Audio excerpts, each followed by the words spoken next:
Episode 113 of 5 Drinks Through Midnight. And on the show where we bring the questions, guests bring the drinks, we try to wrap up before midnight. Today we have a good one. We're heading to the Spaniard to talk to a true legend in the whiskey community. We are talking Whiskey Mag Hall of Famer, nuclear engineer, 5-time James Beard Award-winning nominee, and Master Distiller of St. George, Lance Winters. But before we do, like and subscribe, hit the bells, the whistles, do everything. Leave a comment, it really helps us push in the algorithm. Let's get started.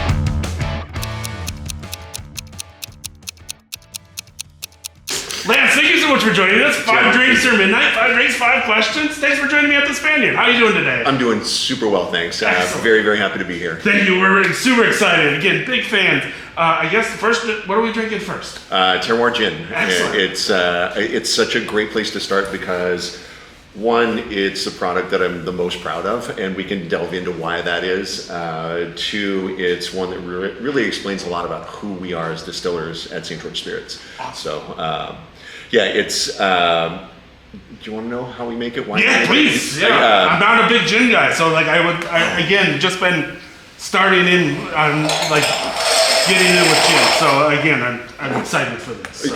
So I wasn't a big gin guy for a very long time. It's a category that is dominated by gins that are all trying to be one thing, and that's London Dry. It's like after a while, you get enough London Dry gins in the room, and it's like, what's the point of differentiation? Is it all just marketing driven? We stayed away from gins at St. George for a very long time because of that. Okay. But at one point, about 15 years ago, I was up in the hills in the Bay Area going to pick up my son from summer camp, and I smell the woods around me. I'm like, fuck, this place smells so good. And I'm walking through, I'm like, I wish there was a way that this could be captured. And I'm like, you fucking moron, you're a distiller. This is what you do.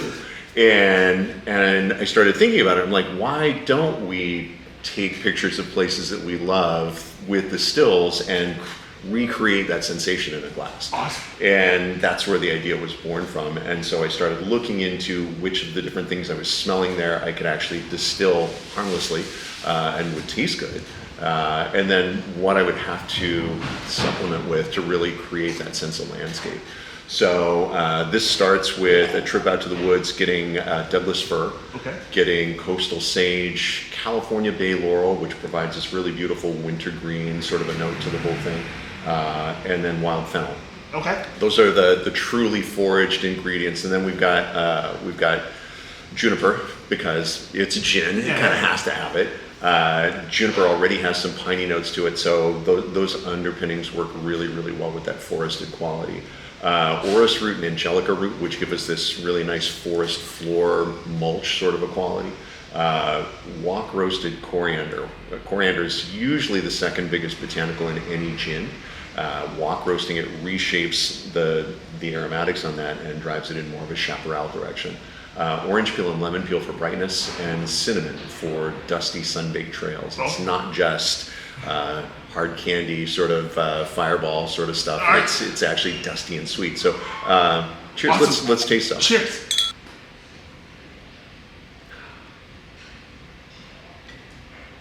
Well, that's nice.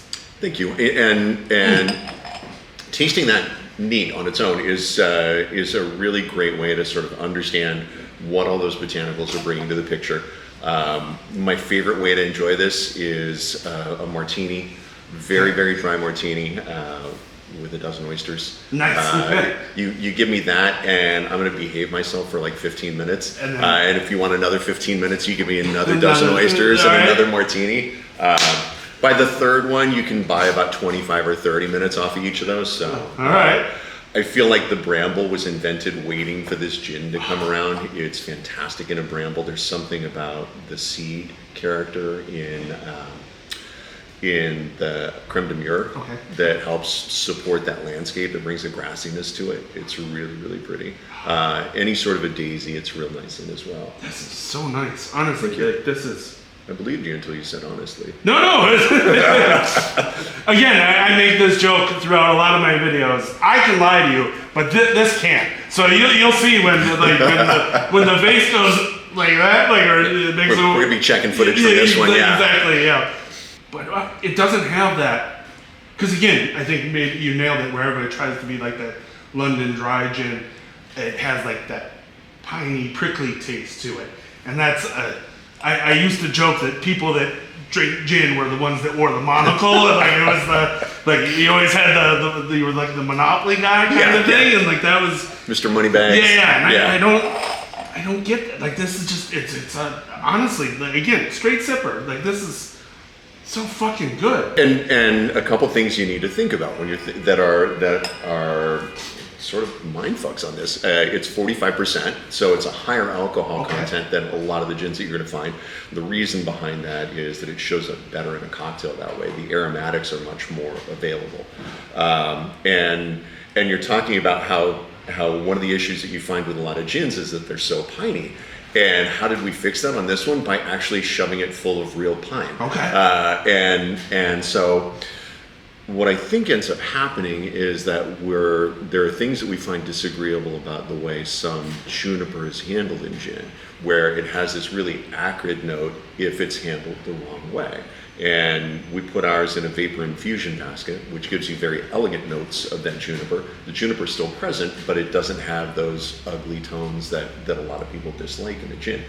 So what's fun about this is that 9 times out of 10, I can put this in front of somebody who doesn't drink gin, and they'll walk away going, I actually have a gin that I like. And I can put it in front of gin lovers, and they're not like, oh, this is not a gin. They're like, this is a gin unlike any gin I've ever had.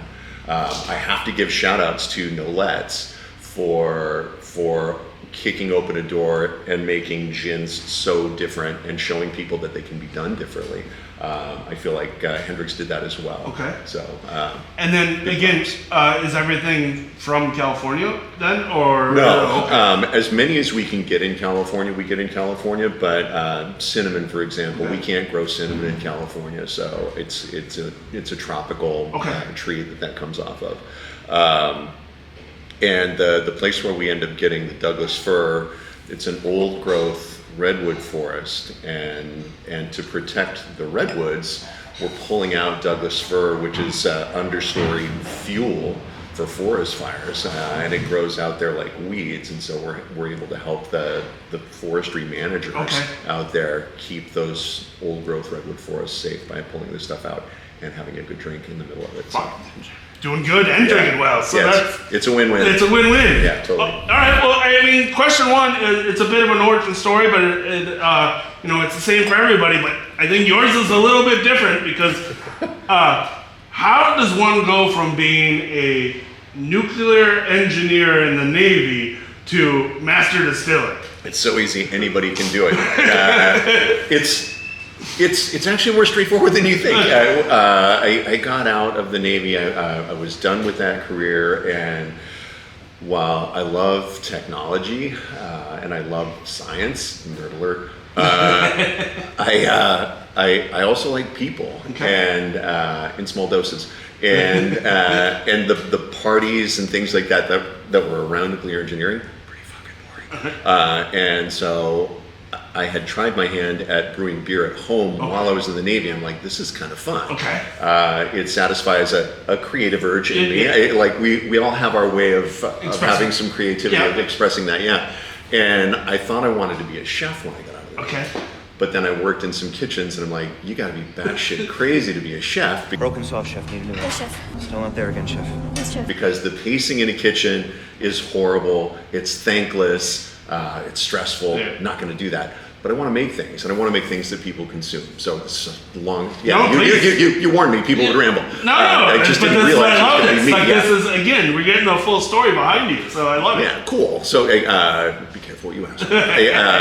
So I start making beer. I can exercise that creative urge in my own time, and then I pop it in the fridge. And whenever somebody's ready to enjoy my creative expression, they pull it out of the fridge, and it's like then they can drink it, and then the whole equation is complete, right?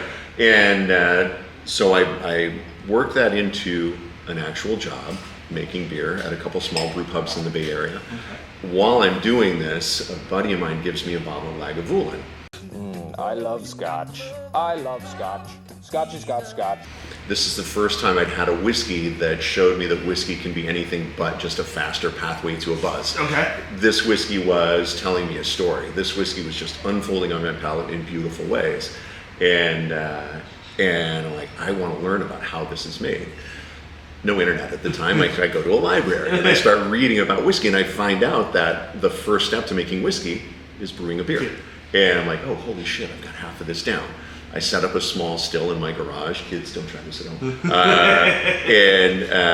And start distilling. And when I start getting terrified of the fact that this is a federal crime, I decide that I need to go legit. And so I bring a bottle of my homemade whiskey to St. George Spirits.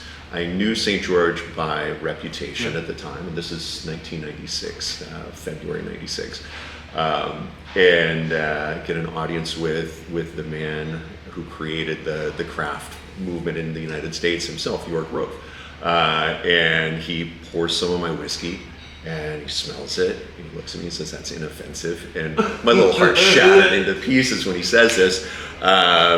But then he said, we'll try you out for a month and see what happens. Okay.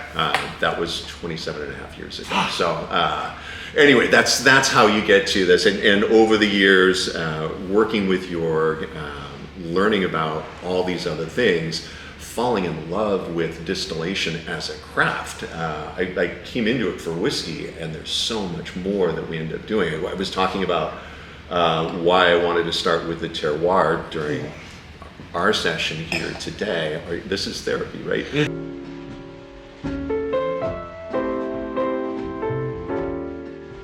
May I help you? And part of that is that, like, when St. George started as an eau de vie distillery, and an eau de vie is only going to be as good as the fruit that you're working with. So the most important work that you do in making an eau de vie is selecting the right quality of fruit, and then the rest of your job is not fucking things up. With a whiskey, you start with the right materials. You can change up a mash bill. You can change up the yeast. You can affect things from a qualitative standpoint in a number of ways. Barrels are always going to influence things their own way. You can put 500 gallons of whiskey in 10 different barrels, 10 barrels that all come from the same cooperage in the same forest, and you're going to get 10 different whiskeys. Yeah. And so even that's a little bit of a crapshoot. But with something like a gin, you're building something, and it's not done until you say it is. So it is one of the most intentional acts of composition that a distiller can undertake. Awesome. And so it's like, you work on it, and it's like, does it smell exactly like what I want it to smell like? No. Okay, you're not done then. Go back and do it again and again and again. And this took us a better part of about 9 months of just working till we finally had it right, where it felt like it was that landscape portrait in a glass. Okay. So awesome. Well, cheers. I think that's a fucking awesome origin story. Awesome. I mean, I made beer in my garage, then I decided to go make some whiskey, took it to a dude. He said it was inoffensive, and now I got a job. So and here we are. And here we are, 20-some years later. Yeah, and I actually, I said to Jorg at one point, maybe after a year and a half, 2 years in, I said, I'd love to be a partner in this business. This is what I want to do with the rest of my life. And he's like, yeah, there's no point in being a partner if we don't make any money. Selling eau de vie. Yeah. Who's making money off of that? You got to remember that, like, this is still right on the edge of the time where people are drinking wine coolers. Sure. And so eau de vie, a 40% alcohol, clear spirit, that you're expected to drink neat, it just has no place in the American parlance. But we started a little brand called Hangar One a few years later, And it started bringing money in, and he walks in and he hands me a check and he says, "This is more money than you've ever seen in your life." I looked at it and I said, "You're right." And he said, "You can cash this and that's your money, it's a bonus, or you can sign it back over to me and you've got 25% of this company." And I'm like, not even thinking about it. Yeah, like incredibly generous to a fault, Nice. both with his knowledge, helping a lot of other people get started with distilleries, as well as with his own company and his time there. So, Yes. yeah. And is it true that later in life that you found out that unoffensive was actually a compliment? So Yeah. it's like, Yeah. it was, So we've all learned at the distillery a lot from Jorg, and probably one of the most important things is that you need to be your own harshest critic, and so inoffensive is actually fairly high praise from Jorg. He finds a lot of things really offensive. Yeah, and so yeah, it's really important. If the best that you can say when you pour something into a glass is that my mom thinks it's really good, your mom's just completely unconditionally supportive of everything that you do. Exactly. You need to look at that and take a very, very jaundiced eye to the whole thing and say, what's wrong with this? Is there anything wrong with this? And if there is, it doesn't go out to the public. And that's the importance of Jorg's inoffensive comment, is that like, if there's anything that's the least bit offensive, you pull that shit back and you work on it until it's perfect. Awesome. Until you'd say, I would drink the shit out of that. Which is now what we say. Yeah, when something's ready, I drink the shit out of that. Yeah. And well, I agree. I drank the shit out of this. I'm right behind you. Question 2, drink 2. What are we drinking? So we are drinking Botanivore. Okay. While we were working on building the terroir, there are a lot of botanicals that we tested out. We ran botanicals individually through a 30-liter lab still that we've got. And as we're doing it, there are a lot of things that didn't really fit the bill for the terroir. Not that they weren't good, it's just like there are certain colors that don't belong in certain landscape portraits, and there were colors that we discovered through other botanicals that didn't really work in the terroir. Instead of just saying, well, we won't use those at all, we decided to create a home for those, and the Botanivore became that. And the Botanivore sort of by default became the meadow in bloom to terroir's forest in a glass. This is driven by a lot of floral, green, grassy, herbaceous sort of notes, and it's my sort of go-to for a gin and tonic. Cheers. Oh, awesome.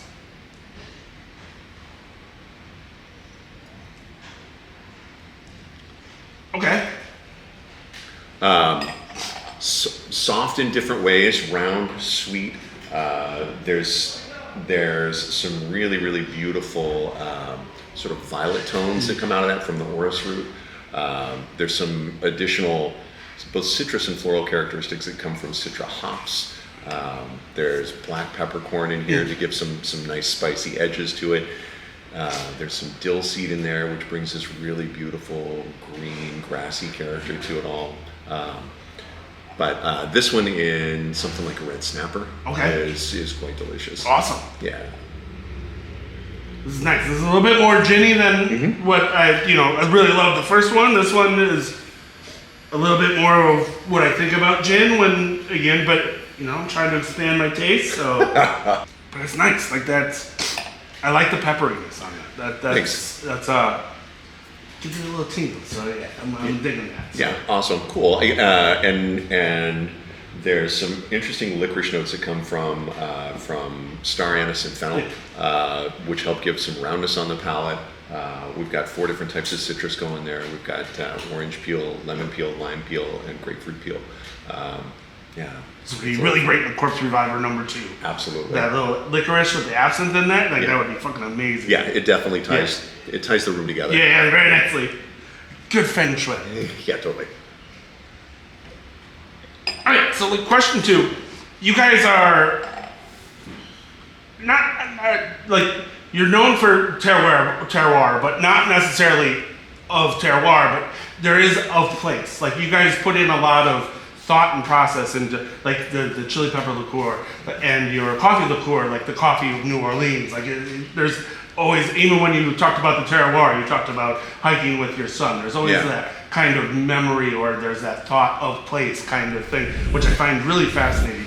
Can you talk a little bit of the thought process of that, and like why you guys distill that way or make spirits that way? No. Okay. No, I really can't. Okay. Yeah, absolutely. No, and when I talk to people about what we do, everybody's like, how do you do this? And I say, I want to reframe that and say, what you should be asking anytime somebody's doing it is why, not how. How's just sort of the mechanical side of it. The why, again, is the expression side of it. We see distillation as a form of self-expression. It's pretty simple. I can't draw.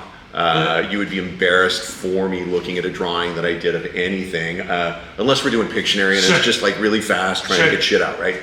I can't do interpretive dance. I can't paint. Really, don't try and have me sing. The only way that I can express myself is through distillation. Nice. And so anytime we're creating something, it is for the act of self-expression. And so all of these things have some entry point as a personal story for each and every one of us at the distillery. So, again, the terroir being, my son and summer camp, this being on the way to terroir is also something to actually satisfy my wife Ellie, who over the years she said, you make vodka, you make whiskey, you make liqueurs, you make absinthe, you make pretty much every spirit under the sun. The one thing I like to drink the most is gin. You don't make that. Other than being married to you, what's wrong with me? And I'm like, wow, shit. Okay. Yep. So the botanivore is kind of her jam. Okay. But all of these things, they're to satisfy that act of self-expression for us. It's kind of as simple as that. Like we look at something like we'll get into it with the Baller as well, the Baller whiskey. But it's one where it's like we wanted to express ourselves within the walls of a friend's restaurant. They were making ramen in this really great place, and we were like, we want something that goes with that, and we want to be able to play with you guys. And so Baller came about, and we'll talk about that when we start drinking that. So yeah, awesome. Yeah. And two, going back a little bit, you said that there's, it's done when you say, "I'll drink the shit out of this." Yeah. I read that there's a lot of stuff that is put aside that you don't drink the shit out of. Yeah. What do you guys do with that? You've done your homework. You We bottled that up. Okay, I'm kidding. Yeah. No. So when there's something that doesn't fit the bill, it's hopefully it's something that we've done on a lab still. Okay. And so it's just at such small volume that we don't have to do anything with it. Okay. There are, however, things that were larger batches that we just didn't like, and depending on what they were, some of them ended up like just being sat on for a very long time. When the pandemic started, those were all the first things that we threw into hand sanitizer, which that was a great opportunity to sort of clean up the books. Okay. There are a number of things, for example, as we were on our way to making the terroir and the botanivore, we built our recipes on a 30-liter still, but then we scaled up to a 1,500 liter still. And as you're doing that, it doesn't directly correlate. You don't say, okay, it's 50 times bigger, so let's just put 50 times as much of all these different ingredients in it. And so the first 5 or 6 batches off of each of those was not quite right. Okay. So a batch off of a 1,500 liter still is a pretty good sized batch. And while it didn't fit the bill for terroir or botanivore, it didn't mean that they were bad. And so we sat on those for a while, and there were a couple of people that came out and said, hey, we'd love to have our own label, small batch, doesn't matter if it's reproducible or not. And we're like, great. And so we ended up selling those off to other people. Awesome. to be able to move them out. So there's always something that can be done with it. Cool. Yeah. Is there a spirit or product that you haven't worked with yet, that you are not looking for industry secrets or anything, but is there something that you're like, because again, with your pear brandy or your spiced pear brandy or liqueur, sorry. That's okay. You guys have cinnamon from Singapore. And so, like, is there stuff that, like, you, throughout your travels, culinary experience, is there something that you've been, like, a food or ingredient that you want to work with that you haven't yet? Yeah, always. I mean, there's so many things that I want to be able to work more with sandalwood. Okay. Because it's got such beautiful, warm notes to it. I'm working right now on sort of a revisionist history experiment, thinking in terms of what if the coastal Miwok people of California, whose diet was driven primarily by acorns, or at least it was a huge starch source for them. What if they had decided that they were going to take some of those acorns and malt them and then ferment them? Okay. And then as the Spanish came into California and brought with them distillation, what if they had taken that and made a spirit from that, where at that point we've got a whiskey. It's not really a whiskey because it's not a cereal grain, but from the standpoint of an ingredient, it is the only tree nut that actually mimics grain as far as its starch to protein ratio. So you could actually take that and ferment it and distill it and make something that would be a whiskey that's of the tree, of the oak tree. So that sounds awesome. Yeah, so that's I've got probably close to 100 pounds of acorns that are drying out right now at the distillery. So I'm gonna get those going through the lab still and see what they do. Fuck, that's awesome. Yeah, it's a lot of fun. If you need an intern, let me know. I'd be more than happy to come dry some acorns for you. Awesome. Thanks, man. Yeah, it's the peeling that I need your help with. It's gonna be a bear. Yeah. Well, awesome. That's a fucking awesome question too. So cheers. Yay. All right. Question 3, drink 3. What are we drinking? We are drinking green chili vodka. Excellent. I'm excited for this. I'm glad that you're excited for this. I am as well. Have you tried this before? I have not. But during our research, I saw a video on this, and just talking about all the again, going back to question 2, but all the peppers that went into making this, and how you guys talked about, like, green chili vodka, normal brands burn the shit out of your fucking mouth and ruin everything. Yeah. And you guys talk about how this is, and I was like, I was down. Like, I'm so excited to try this. So I'm so glad. I mean, there are so many different stories that had to sort of pull together for this to actually happen. We had a bartender who's a really good friend, Scott Beatty, came and made cocktails for a party at the distillery 1 million years ago.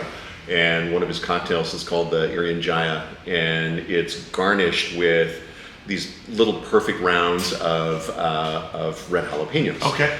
And because of the fact that Scotty's such a perfectionist when it comes to his garnishes, and actually his cocktails, I mean, they're balanced, they're beautiful, both on the palate, in the nose, and to the eye. But he only wants the perfect rings, and so the stem end and the point end, they get tossed.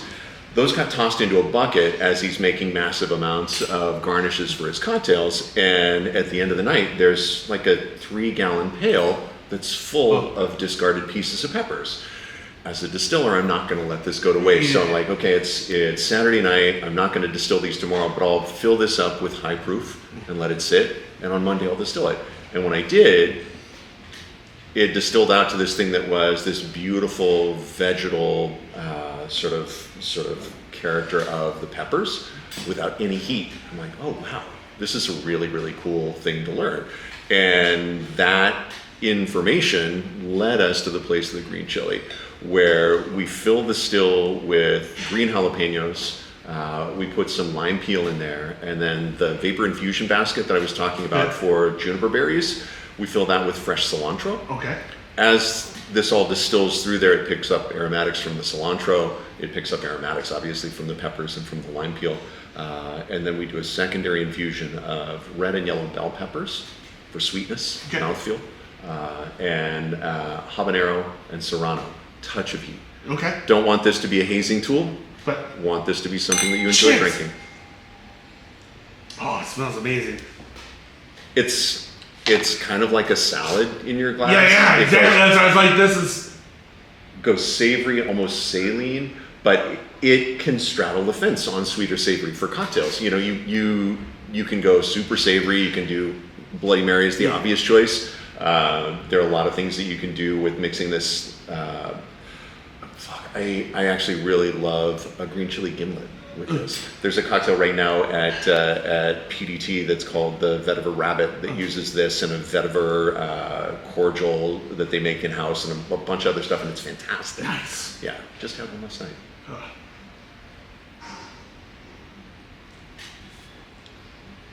Oh, fuck yeah. Wow. Where's your head? Wow, What's amazing. going on? Yeah. Actually, I'm just immediately I was like, what cocktail? Like, can this go? Like, wow, it's Tim, I would say, what cocktail can it go in? exactly but like I get the cilantro, and again, I'm not a big cilantro guy, Yeah. but the pepper overtakes that really quickly. So it's almost like this subtle, like, just like start of it, and then you just get everything else, and then it's just so. Wow, that is fucking awesome. Thanks. That- So the cilantro is there to sort of shape it as a salsa fresca, and the lime to give it a little bit, punch it up a little bit. This with any sort of agua fresca, whether it's watermelon, cantaloupe, if you want to go savory, you go cucumber. There are a lot of really fun, super simple things you can do with this. This with a really good ginger beer makes the best mule that you've ever had. I was thinking like a Gordon's breakfast. Like that would just crushed up lemons, Yeah. and Tabasco, hot sauce, and salt and pepper. Like that. Sign me up. Oh, fuck! Wow. Okay. We may have found your groove, huh? Got it. I'm digging. That was worth the wait. That was so fucking awesome. But again, not question 3, but when you took over, like you guys kind of went in that idea of exploration. Sure. And this is one of those projects of exploration. Can you just can you talk just a little bit for the people that don't know, like the story behind that? And Yeah, well, it's twofold. I mean, one is that we like to fly in the face of popular wisdom and thought. And at the time that we started working on this, everybody, all the cool kids, all of our friends, the bartenders, were rebelling against flavored vodka, and with good reason. There are a lot of marketing companies out there that want you to think that Fruit Loops and cake frosting and whipped cream are really, really the best things that we can do with a flavored vodka. We tend to disagree with that approach, and we see flavored vodka as a really great category for, again, self-expression without any sort of rules, without being bridled by anything. What we wanted to do here was, when I worked at the last brew pub I was at, it was a place called Buffalo Bill's in Hayward, 1082 B Street, Hayward, California. And the guys in the kitchen would make a fresh batch of salsa every day. And when they did, they put it in a colander to drain off all the excess liquid so it wouldn't get soggy. Sure. And they would chuck that liquid. And one day I tasted it and I'm like, hey, just put that in a pint glass and give it to me. And I'd walk around drinking it because it's tomato water with onion, with peppers, with cilantro, a little bit of lime. I'm like, this is delicious. And I wanted to recreate that here. And so it's everything I loved about that, but in a completely stable format. It's going to last forever. So yeah, it's that's what it was all about. And again, everything that we do is about that, just being able to explore and express. No, I fucking love this. This is absolutely amazing. Like this just, because you're and one thing. Tim, you love a flavored vodka. I do. You love a flavored vodka. People are gonna lose their shit. but honestly, and too, like one of the things I absolutely love just hearing you talk is, so far every single question you talked about. I love hearing me talk too. That's so weird. Yeah. But bartenders, like you totally are respecting that community, and Absolutely. instead of like it's like you're working with the bartender instead of being like, hey, we have this new birthday cake vodka, you should make that and put some whipped cream on it, and you can sell that off the shelf, like So, right off the. Put a pin in that. Think about that when we're gonna bring that up on the next thing that we're drinking. So I appreciate you going to that place, and it's like we do have a ton of respect for bartenders and that whole community, because we can't get out and talk about this stuff to everybody. What we rely on is being able to get bartenders on board with what it is we're doing, and then they touch hundreds of people each. And that's how the story about something like this gets around. Yeah, no, and this is honestly, this is fucking amazing. So thank you, Bar World. Love you.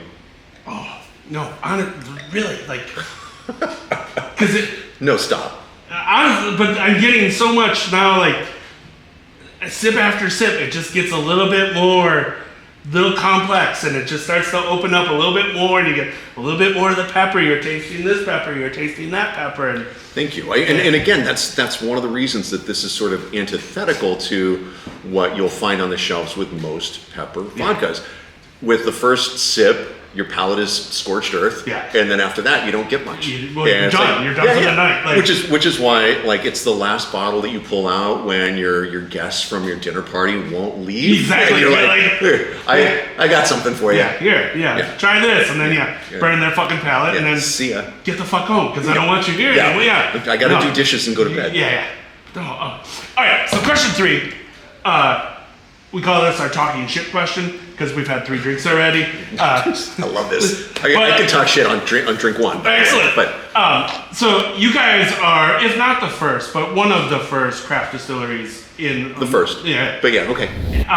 What is your biggest pet peeve about the craft distillery movement right now? Wow, way to make me narrow it down. Okay, I would say the biggest pet peeve is the smallest barrel. People using tiny barrels to make whiskey, saying that it ages more quickly. It extracts more quickly. It extracts more deeply, and what you end up with is a fucking wood shop in your mouth.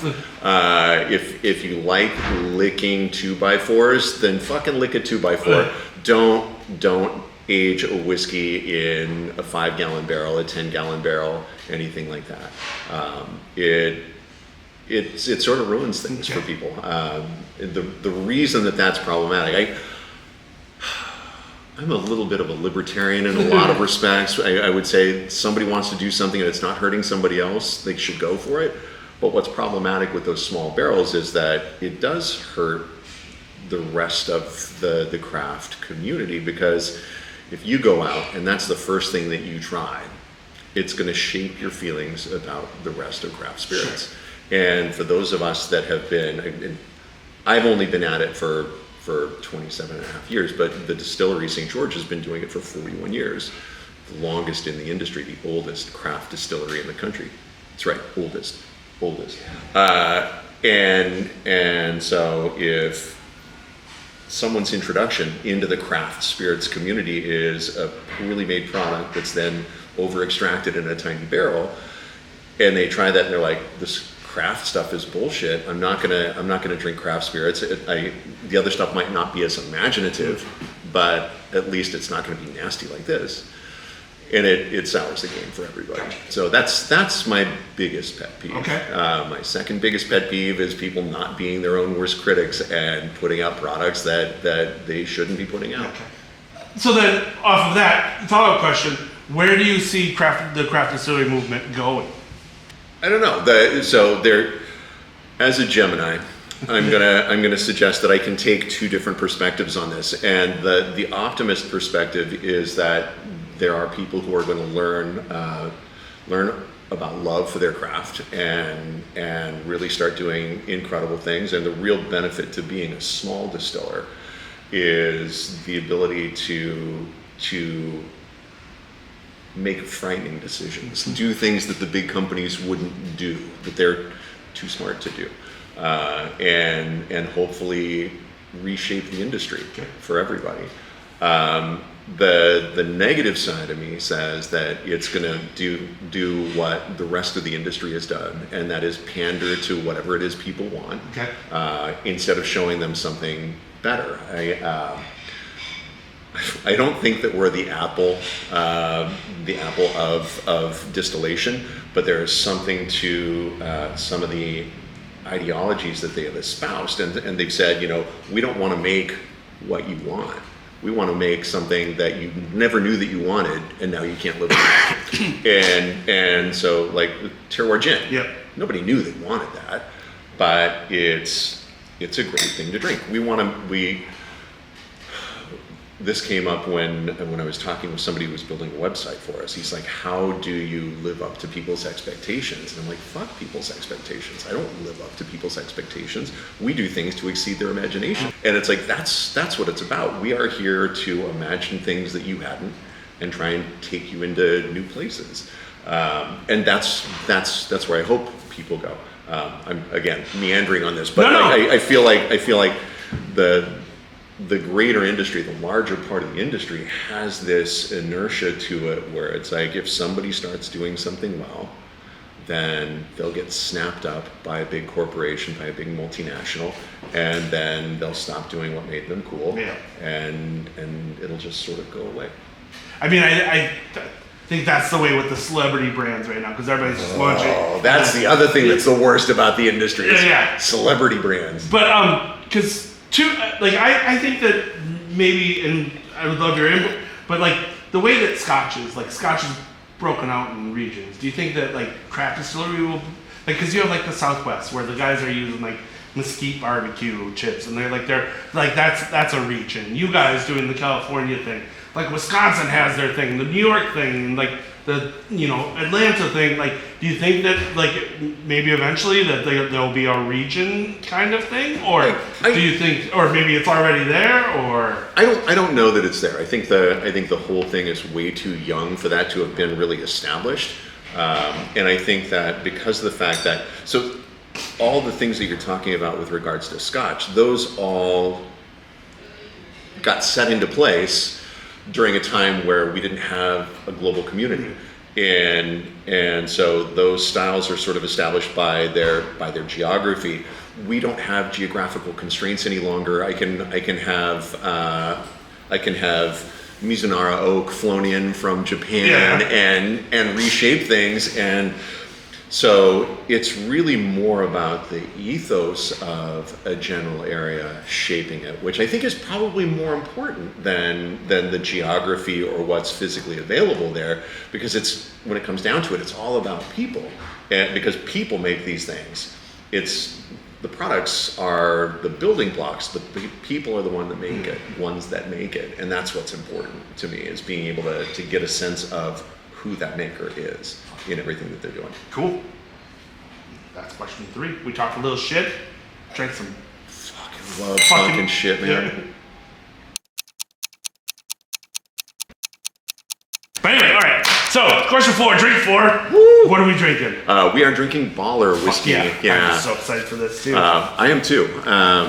It's a lot of fun. I as you may recall from the top of the hour, I got into this for whiskey, and been making whiskey for the better part of 27 and a half years at the distillery, and about 11 years ago, friends of ours opened a restaurant in Oakland called the Ramen Shop, and their food was so good that we found ourselves in there like 3 nights a week.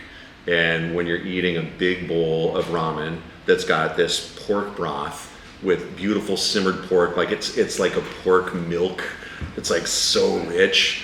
The thing that you want to have with that to be able to cut that is a highball. Okay. A really well-made highball Yeah. is perfect. And I'm like, this should be a slam dunk. And remember, I told you to put a pin in something earlier. Yeah. It's like, we're going to tell people this is what you need to be doing. Our single malt, our regular lot series single malt whiskey is very chocolatey. It's very rich, and we tried it in a highball to try and cut through this. And it's like, no, this doesn't work. And a lot of other companies would be like, you're our friends, make this work, find a way.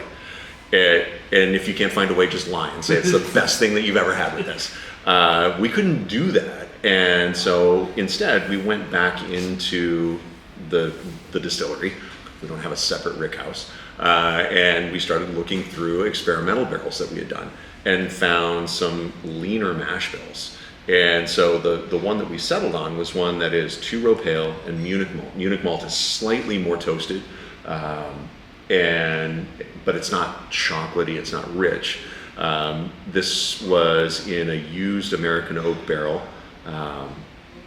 We took that and we ran it through maple charcoal to be able to give it some smoke and some brightness. And then we finish it for 6 months in umeshu barrel. And we make umeshu in-house. For the kids that don't know what umeshu is, I saw that on your face. I can mind you. It doesn't lie. It's like, what the hell is, You don't even have to talk. You're just so expressive. Yeah. It just tells it all. For a fat kid, it moves pretty well. Oh, dude, look, come on. So umeshu, it is a liqueur traditionally made in Japan. Okay. You'll hear it referred to as plum wine. It's not wine. Okay. It's an infusion of a stone fruit called ume, which is not a plum. It's actually closer to an apricot. Okay. It's that and rock sugar into shochu, rice spirit. Okay. We make shochu in house. It was the first thing that we made for ramen shop. And then we made a small batch of umeshu, and it's like, oh, holy shit, this is so good. It's got some very sherry-like qualities to it. It's nutty, it's sweet, and it's got acidity, and it's like, okay, for that reason, it makes sense for a finishing cask. It brings some soft sweetness, some acidity, some nuttiness. It brings this like lychee sort of sensibility to the whole thing. It ends up making... That doesn't make you happy. I don't know what the fuck would. If it doesn't make you happy, you don't deserve. Yeah, hippie. But there's as I first go into this, I don't know if it's the fan that's doing this or just the day and where my head is right now. But there's a really beautiful earthiness that's coming out from the shochu is such a small part of this at this point. Because it's part of an ingredient that's in the finishing cask, but I get an earthiness from that straight off the bat, almost a mushroomy quality. And then it goes into that sweetness. It's very layered.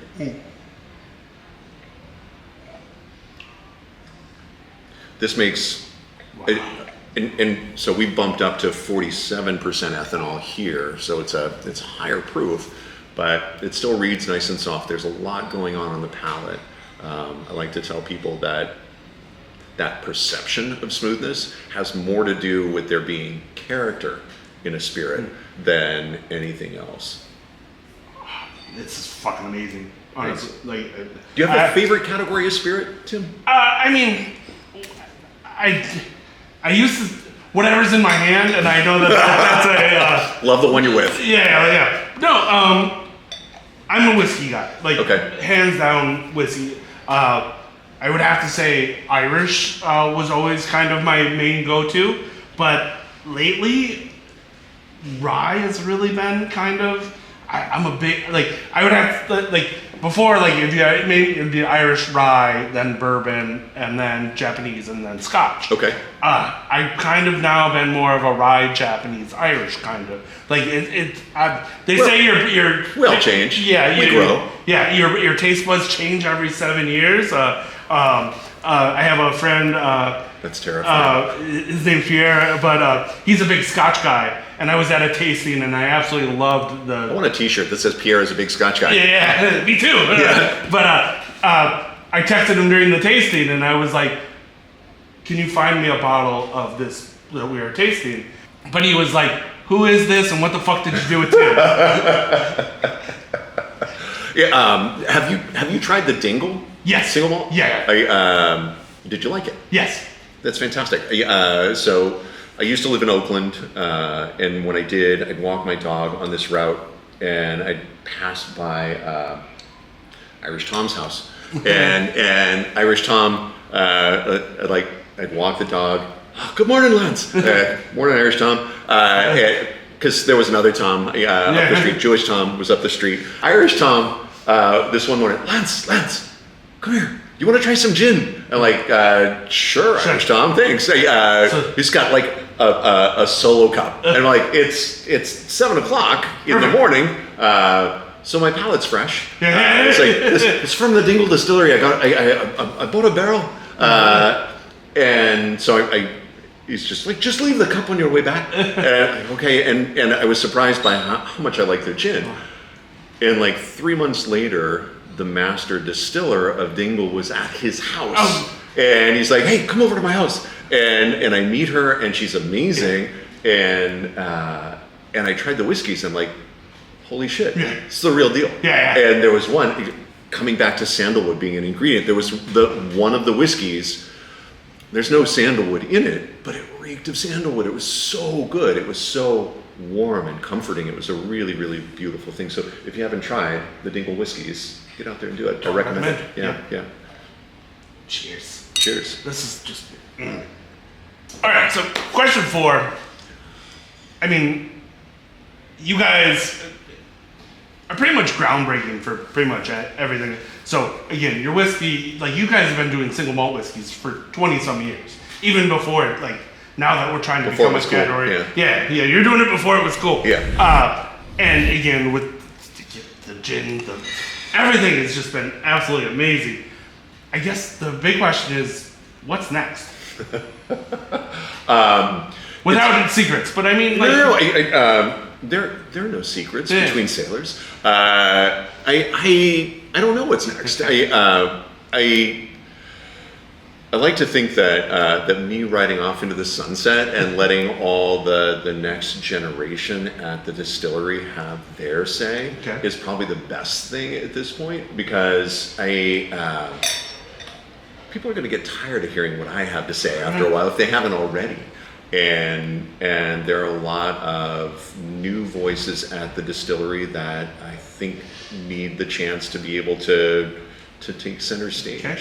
So I think whatever's going to be coming next, you're probably going to see it from other people at the shop. So, all right. Yeah. That's fucking cool. I mean, I love that, because like not only are you like bartenders but also the young is our future. Which again, like a lot of people are very much ego driven, and like in your position, like they're like, oh, I'm the guy that does this all. Like, don't get me wrong, Tim. No. Yeah, super ego driven. Yeah. The whole reason that I feel like I'm justified in pouring myself into all these things, that's an ego thing. But I believe the children are our future. Teach them well and let them lead the way. Show them all the beauty they possess inside. And you can quote me on that. Yeah. No, I feel like I want to be able to give the opportunities to other people that were afforded to me. So it just makes sense. so then I guess follow up off of that, just because again we're still sipping some fucking glorious whiskey. Any advice that you could give to the younger kids that are? Don't trust your instincts. Don't be afraid. Okay. There were a number of times where, like when we were first doing our lot series single malt, I didn't lay down anywhere near enough of it. Okay. There should have been a lot more of that in barrel. I think that I didn't have enough faith in the fact that it would be ultimately accepted. When we talked about Whiskey Fest earlier, my very first Whiskey Fest with our whiskey. I show up and people are walking up to the table and are like, oh, what's this? I'm like, it's a California single malt. Like, Scotch? Like, no, it's from California, so you can't call it Scotch. Well, it's from the US? Yeah. Oh, bourbon? No. No. Yeah. California single malt. How old is it? 3 years old. Pass. Yeah. And they walked away. Fast forward 5 years, and at Whiskey Fest, the tables that had the biggest crowds were all the craft distillers. Yeah. And I think I was just so broken-hearted by the reception that our whiskey got at Whiskey Fest that I'm like, I'm going to withdraw a little bit, and we'll keep making it, but I won't make as much. I wish I had stayed truer to that. So, sorry, I didn't mean for this to be a downer moment. But I'm drinking whiskey, so I'm getting morose. Well, hopefully we'll get you a pick-me-up. But that's one of the things I don't understand about the community is that they go nuts over some weird shit. Yeah. It's just age statements and like, Yeah. We could spend hours talking about some of that stuff too, like age statements. Dave, second in command at the distillery, master distiller in his own right, really, really great guy. He and I went to Scotland probably 4 or 5 years ago now, and we visited a bunch of distilleries, had such a great time.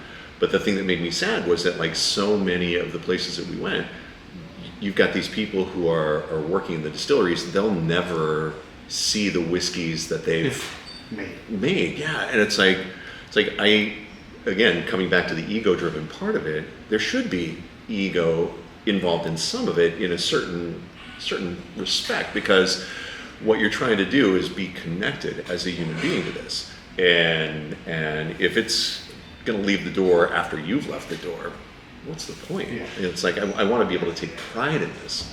I want to be able to say, yeah, that's me in that bottle. That's I'm the maltster on that, or I was at the control panel for the stills when this was going on. Yeah.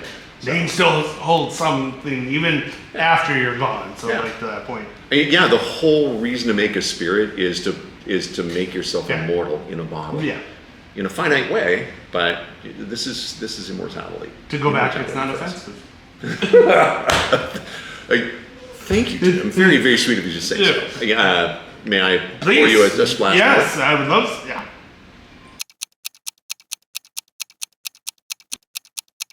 So, all right. So, question 5. What are we drinking? We are drinking the Nola coffee liqueur because you've said that based on my morose behavior earlier, I need a pick-me-up. Yeah. No, I probably alluded to that anyway. And this is a great way to finish anyway.